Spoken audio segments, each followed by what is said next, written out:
A pergunta fundamental que cada um de nós deve fazer a si próprio com frequência é: quem é você? E especialmente, quem terá sido você depois que você der o seu último suspiro? Que marcas você deixou na vida e nas pessoas com as quais você conviveu? Essa pergunta pode ser melhor compreendida e meditada se você também se perguntar o que você, afinal de contas, veio fazer aqui. Ou, em outras palavras, qual é o sentido da sua vida. Esse é o assunto do livro Em Busca de Sentido, do psiquiatra austríaco Viktor Frankl, que é então o quarto livro das expedições pelo mundo da cultura do professor José Munir Nasser.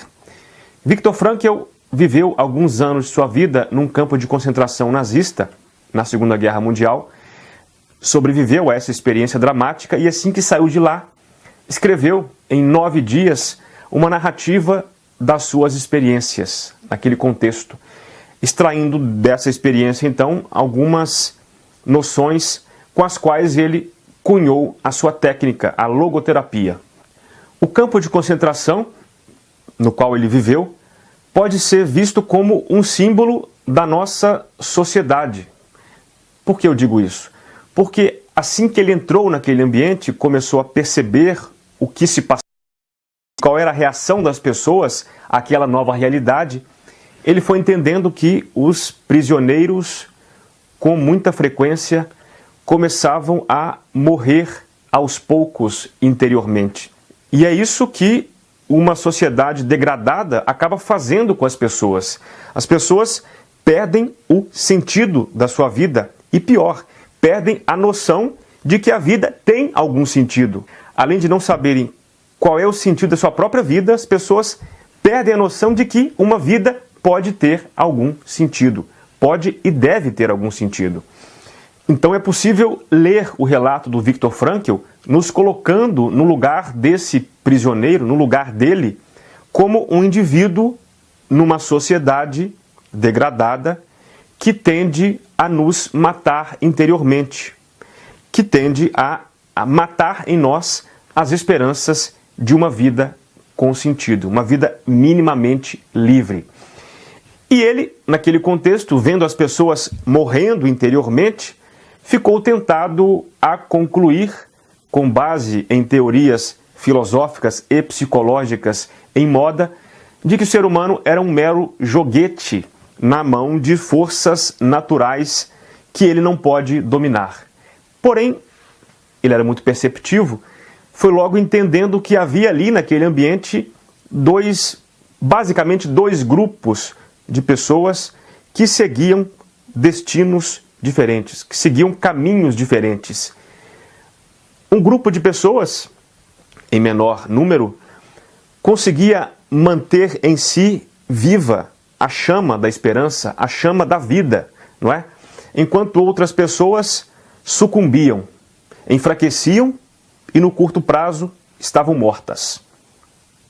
E ele foi entendendo que por trás desse mecanismo que encaminhava as pessoas para um caminho ou para o outro, havia um mínimo de liberdade humana. Em resumo, ele entendeu que ir para um lado ou para o outro era fruto de uma decisão interior.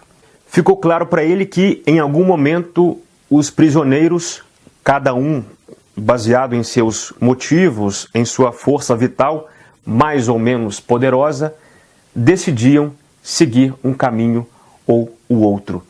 E o livro é interessante também porque nos mostra que uma vida com sentido não é, nunca, uma vida sem sofrimento. Pelo contrário, é o sofrimento que vai dar um panorama, vai dar a geografia através da qual cada um daqueles prisioneiros caminha e encontra o próprio sentido.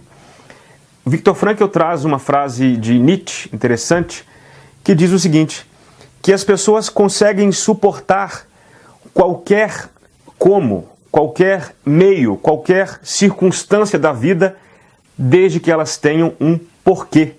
Ou seja, desde que elas tenham uma meta, um objetivo, um sentido, tenho uma razão para viver. E essa razão para viver, embora ela deva ser buscada sim na abstração da filosofia, da ética, enfim, dos grandes escritores, dos grandes santos, ela só pode ser vista na sua concretude, na sua própria vida comum e concreta. A pergunta a ser feita é: o que só você pode fazer? Quando você se faz essa pergunta, você é levado a pensar em quê? Nas suas circunstâncias concretas, nas pessoas que estão próximas de você, nos seus familiares, nos seus amigos, nos seus colegas de trabalho, enfim. Você coloca o pé no chão e entende que a sua vida faz sentido quando você abraça as circunstâncias concretas que ela lhe apresentou.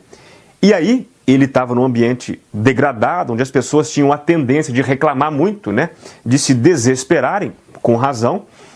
Ele então consegue intuir a ideia de que aquelas pessoas que mantinham uma certa esperança, uma certa dignidade humana, eram aquelas pessoas que não esperavam mais alguma coisa da vida, que não se perguntavam o que a vida ainda tem a me oferecer, mas sim o que a vida espera de mim. Essa pergunta é muito poderosa, porque quando você se pergunta o que a vida espera de mim, você se conecta com as suas potencialidades. Porque é claro que a vida, as pessoas esperam algo de você. E esse algo que as pessoas esperam de você é aquilo que está em você em potência. Então você entra em contato com essas potencialidades, então você se conecta com isso e você então tem um porquê viver.